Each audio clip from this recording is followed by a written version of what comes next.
اليوم من حق الإخوان المسلمين علينا، ومن حق الشعب المصري علينا وعليهم، أن نجيب عن هذا السؤال: ماذا لو حكم الإخوان مصر أعاذها الله من كل سوء؟ والجواب مجمل ومفصل.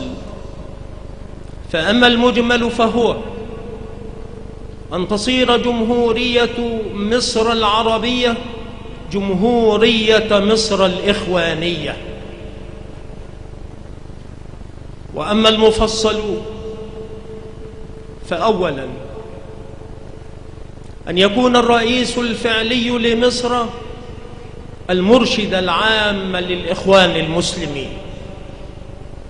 وثانيا أن تدار مصر داخليا وخارجيا من مكتب الإرشاد، لا من قصر الرئاسة، إلا إذا انتقل المكتب إلى القصر.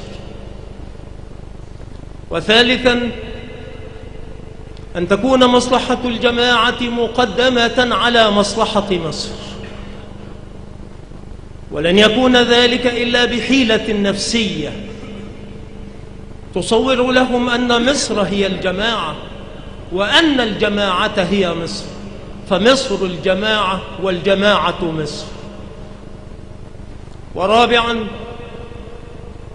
أن يتم تفريغ جميع أسرار الدولة العليا وأدقها في ذاكرة الجماعة والسراد بها، وذلك لضمان أطول مدة في حكم البلاد، ولإعادة صياغة التاريخ المعاصر على نحو ينشئ أجيالا لا تعرف إلا مصر الجماعة والجماعة مصر.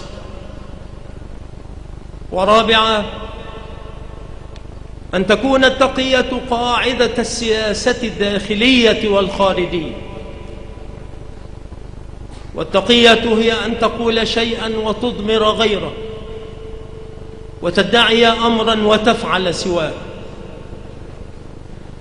وخامسا أن تكون المرجعية الإسلامية للأصول 20 لحسن البنا، لا للكتاب ولا للسنة، وأن يفهم الإسلام من خلال الأصول 20، وهو عكس للواقع وأخذ باللا معقول، تماما كالبقرة فوق الشجرة والعصفور يحلب لبنا.